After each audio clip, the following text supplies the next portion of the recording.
This is Katrin with Disability Rights New York. Welcome to our podcast, Empire State of Rights Closed Captioned.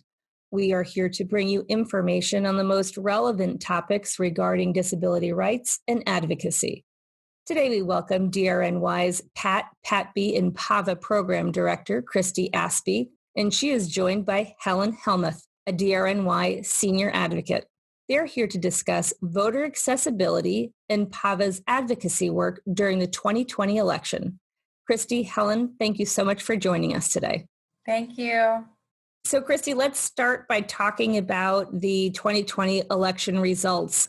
They took a little bit longer than normal this year. We certainly didn't have any indication of what was going to happen that Tuesday evening. So talk to us a little bit about why were the election results longer than normal this year? This year was a very unique year in how people voted. In particular, there were a lot of people that were relying on mail-in or absentee ballots to cast their vote. And the absentee ballot in New York State in particular, those ballots are counted only after the close of election day. So by state law, those ballots would be fed through the scanner after the close of the polls. So then the polls closed at 9 p.m. on Tuesday, November 3rd, and only then were absentee ballots starting to go through the scanning devices to be tallied. And that's different for each state, correct? They aren't all the same as to when those ballots can be counted. In New York State, however, it is after the polls close, correct? Right, that's exactly right. And in other states, such as Pennsylvania, the states that we waited days to get the results from, this issue was delaying the result. Now, in New York State, we had a good enough margin between candidates for most races across the state so that we could get a provisional winner announced. But we are still tallying results across the state still for these hotly contested races. And there may be delays because of, if they need to process more absentee ballots or whatnot. But yeah, largely like the delays that we are seeing from states is not because they don't know how to manage their system. It's because they, in fact, are managing the system that they have in place by law. So the delay is entirely formulated, and it's formulated by law, and it was anticipated within each state that is seeing these delays. Right. So even though this could be the first time that many of us are seeing these delays, each state has its own process in order to address this correctly and to follow through with the process that was already in place. So although we may not have seen it before, all of these processes had been decided a long time ago. Yeah, I mean, I think that a lot of states, and certainly New York State is no exception, as all of the boards of elections or the Secretary of State's offices, whoever managed the voting program across the state, they had to adjust based on the voters' needs to vote by mail or absentee or go in person at different times, expand voting times. I don't know, what every state was doing, but yeah, voting, I think that in a lot of states, the voting programs, while they may look slightly different than they do in other years where we're not experiencing a pandemic, they are operating by a state law that has existed many years prior to the election. It certainly did exist before the election day this November. And Helen, let's talk about absentee ballots. There's several different kinds of them. Talk to us about the differences between what an absentee ballot is when it looks like a provisional ballot or a military ballot. What other forms of absentees are out there and why are they out there? So absentee voting is commonly referred to as vote by mail. Vote by mail and absentee voting are the same thing. They're used interchangeably. Absentee voting is when registered voters apply to have their ballot mailed to them, and they mark their ballot at home and then return the ballot either via mail or drop it off at a polling place during early voting or on election day. And for the November 2020 election and all the way through January 2022, all voters are eligible to vote via absentee ballot under the temporary illness provision. So temporary illness has been expanded to include the potential spread or contraction of a disease, which in this case is COVID-19. So through January 2022, any voter can vote using an absentee ballot. A provisional ballot is different, and it is also referred to as an affidavit ballot. And that is used when a voter goes to their polling place and for whatever reason their name isn't found in the poll books or the poll worker can't confirm the voter's registration status. So what happens then is the voter asks for a provisional ballot, which they fill out, and then that ballot is set to the side by poll workers. And once the polls close, the poll worker checks with the Board of Elections to inquire and confirm the voter's registration status. And if the voter is confirmed to be an appropriately registered voter, then their ballot is counted.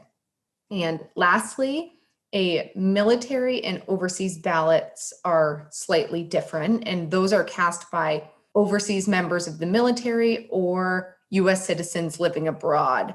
And these voters mail their completed ballots to their county board of election office. So there's many different systems within New York's voting system to make it so that every voter can cast their ballot. And so, Christy, even outside of absentee or voting by mail this year, we had a record-breaking number of people turning out to vote. It was the most people who have come to vote in the history of our country for 2020. Let's talk about whether or not that is partially due to the availability of the absentee voting. As Helen said, the expansion due to illness because of COVID-19 this year has been partly responsible for that. Talk to us a little bit about why that happened, why the expansion came in, and why is it extended through 2022? We did see record numbers this year, which is fantastic. It was wonderful to work with the community of people who have disabilities across the state and across the country. Disability Rights New York spoke with voters. Voters were engaged more than ever in conversations that we had. Disability Rights New York, we were out, if not daily, definitely weekly, speaking virtually with people with the disability block of voters that has a lot of power and is the largest minority voting block in the country. I think that in the news was this idea of voting and how to vote and giving, making sure that people now more than ever understood the voting process. I think, like everybody has a ways to go. I'm no exception in knowing the intricacies of the voting programs in your states. But the level of information that we were fed through media, through Facebook, through the news sources that we're listening to, it was absolutely prolific. You could not listen to a news source for 5 minutes without hearing something about voting and COVID and putting those two conversations together. So I think that people were invested in the vote. People knew that they had lots of different options. And in New York State, the legislature responded to the need to provide additional absentee voting options. So people were aware and they knew that they needed to get their vote out. And it's wonderful to see the engagement. It's so uplifting. And so, Helen, one of the things we did here at DRNY is we had our first DRNY hotline.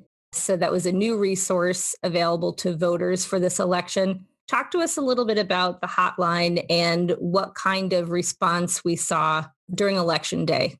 The hotline was really a targeted effort to tell voters what they can always do anyway is call the voting access team if they ever have any issues that they need to report about voting accessibility. So we made it a point to let voters know that they can call us if they run into any accessibility barriers on election day, or if something happens where their name isn't in the poll book and they're not sure what to do. We received calls from voters about transportation and how could they get to the polls, and we were able to tell them about great options. A lot of independent living centers were offering free rides to the polls as well as free rides through Lyft. And we were able to help out quite a few voters through the hotline. And in addition to hosting the voter hotline, which Christy mentioned a little bit, is that the PAVA advocates hosted 23 outreach events to community groups on a variety of voting topics, including debunking vote by mail myths, how to safely vote during COVID, and new information about how to cure absentee ballots. And collectively, we had over 500 attendees at these programs. We also sent letters to every jail in New York State, educating individuals about their right to vote, how to register, and how to request absentee ballots. We made it a priority to connect with many groups to educate the disability community about their right to vote in the upcoming election. And what were some of the common accessibility issues that PAVA saw during this election? This year, more than ever, long wait times, which New York City is used to seeing. The rest of the state isn't as familiar with that. I know I personally waited an hour and 45 minutes to vote, and that was voting early, which I always assumed was the way to go and that there wouldn't be lines. So long lines was one of them, with voters not getting accommodations that they asked for in those lines, like being pulled to the front if they couldn't wait that long, or having a chair to rest on. And then, as always, issues with the ballot marking device, also known as the accessible voting machine in New York State. We received several reports about the ballot marking devices not working, malfunctioning, poll workers not being able to locate the adaptive equipment that the voters needed to use the device. So we are working with those voters to file HAVA Administrative Complaints, and I encourage anyone who is listening and may have experienced something related to accessibility at the polls, specifically the ballot marking device, call our office, send me an email, and we file HAVA complaints all the time. And we'll list that link to the HAVA complaint explainer video that we have in the description of this podcast. And Christy, the absentee ballot itself had some accessibility issues, not just in New York State, but also in other states around the country. Can you talk to us about the accessibility ballot issues? Yes. Today, New York State operates an inaccessible absentee ballot. The State Board of Elections put into place a partially accessible absentee ballot for the June primary and the November general elections. That came out of a lawsuit that Disability Rights New York is a part of, called Hernandez versus New York State Board of Elections.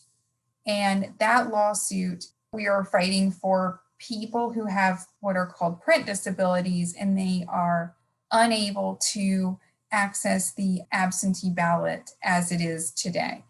What we hope for from that lawsuit is that our plaintiffs will have a fully accessible absentee ballot option. The technology exists. It is used in other states. Where it is used, it is not controversial. So New York State is a bit behind the times in bringing their absentee ballot program into compliance with the ADA. And through this lawsuit, what we're hoping to do is make sure that in the elections to come, that voters with disabilities, in particular print disabilities, will have an option for a fully accessible absentee ballot. We look forward to updates on that case, Christy. Thank you so much. And before we sign off, do you have any final thoughts for our audience today?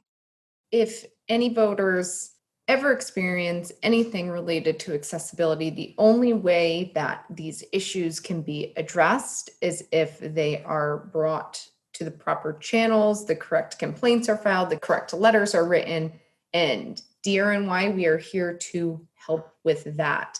Our voting system should have been fully accessible and inclusive for all voters at the beginning. So we are here to try and play catch up. And the best way to learn about issues that impact voters with disabilities is by hearing from you directly and learning from your experiences. So please, if you are so inclined, come forward, share your story, and help us make the New York State voting process more accessible.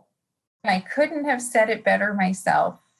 I hope that everybody continues to stay enthusiastic, to believe in our electoral system, and to maintain the enthusiasm and the civic engagement that we have seen at historic levels in 2020. And we want to see this in years to come. And the PAVA team at DRNY will be right beside voting activists to make sure that our vote is accessible to all and it is included in the overall vote count to actually make democracy happen.